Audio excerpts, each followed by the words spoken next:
यानंतरची बातमी आहे नाशिकमधून। नाशिकच्या गोदावरी नदीच्या पाणी पातळीमध्ये सध्या वाढ झालेली आहे। पावसामुळे पुन्हा एकदा आता या नदीपात्र ओसंडून वाहू लागलेला आहे। पावसानं हजेरी लावल्यानं पुन्हा एकदा नाशिक परिसरामध्ये सध्या गोदावरीचं पाणी शिरण्याची शक्यता आहे।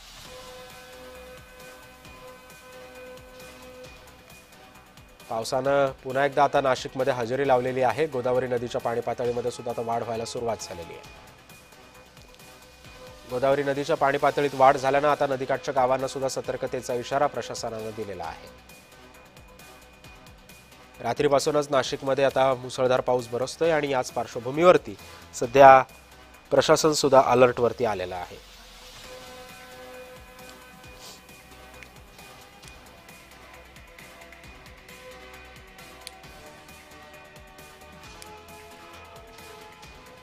नाशिकमध्ये पुन्हा एकदा पावसानं हजेरी लावलेली आहे।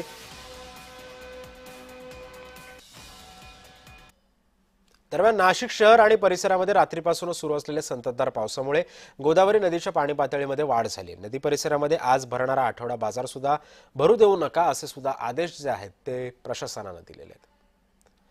आणि याचाच आढावा घेतला आमचे प्रतिनिधी किरण गोटूर यांनी। अनेक दिवसांच्या विश्रांतीनंतर काल नाशिक आणि जिल्ह्यामध्ये संततधार पाऊस हे सुरू झालेला आहे। मी नाशिकच्या गंगापूर धरणावरती आहे। गंगापूर धरणातून देखील आता 1,500 क्युसेस इतक्या वेगाने पाण्याचा जो विसर्ग आहे तो गोदावरी नदीमध्ये करण्यात येत आहे। मागच्या काही दिवसांपासून नाशिक आणि जिल्ह्यामध्ये पावसाने विश्रांती घेतलेली होती, पण काल रात्रीपासून पुन्हा एकदा पाऊस जो आहे तो संततधार पाऊस हे नाशिकमध्ये जे आहे ते होताना बघायला मिळतोय। गंगापूर धरणातून देखील मोठ्या प्रमाणात पाणीसाठा झालेला आहे आणि म्हणूनच आज गंगापूर धरणातून 1,500 क्युसेस पाण्याचा जो विसर्ग आहे तो गोदावरी नदीमध्ये करण्यात आलेला आहे। पाण्याचा विसर्ग आणि पाऊस सुरू असल्याने गोदावरी नदीची सुद्धा पाणी पातळी हे काही प्रमाणात का होईना वाढलेली आहे। रामकुंड भागामध्ये असलेले अनेक छोटे मोठे मंदिरं हे पाण्याखाली गेलेले आहेत आणि म्हणूनच गोदावरी नदीकाठी राहणाऱ्या लोकांना सतर्क राहण्याचे आदेश प्रशासनाने दिलेले आहेत। मागच्या काही दिवसांपासून पावसाने विश्रांती नाशिकमध्ये घेतलेली होती, पण रात्रीपासून संततधार पाऊस हे नाशिक आणि पाणलोट या क्षेत्रामध्ये प्रामुख्याने जे होताना बघायला मिळते।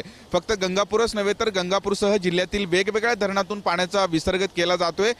गंगापूर, दारणा, आळंदी, भाम असे जे वेगवेगळे धरणं आहेत या धरणातून पाण्याचा विसर्ग आता केला जातोय आणि म्हणूनच गोदावरी आणि दारणा या दोन प्रमुख नद्या आहेत। या दोन्ही नदीकाठी राहणाऱ्या लोकांना सतर्क राहण्याचे आदेश प्रशासनाने दिलेले आहेत। आता मी गंगापूर धरणावरती आहे। गंगापूर धरणात आत्ताच्या घडीला 1,500 क्युसेस इतक्या वेगाने पाण्याचा विसर्ग हे केला जातोय। पाऊस असंच हे कायम राहिला तर अजूनही टप्प्याटप्प्याने विसर्ग हे वाढवला जाईल अशा पद्धतीची माहिती प्रशासनाने दिलेली आहे। त्यामुळे नदीकाठी राहणाऱ्या लोकांनी विशेष करून सतर्क राहण्याचे आदेश एकूणच प्रशासनाने दिलेले आहेत।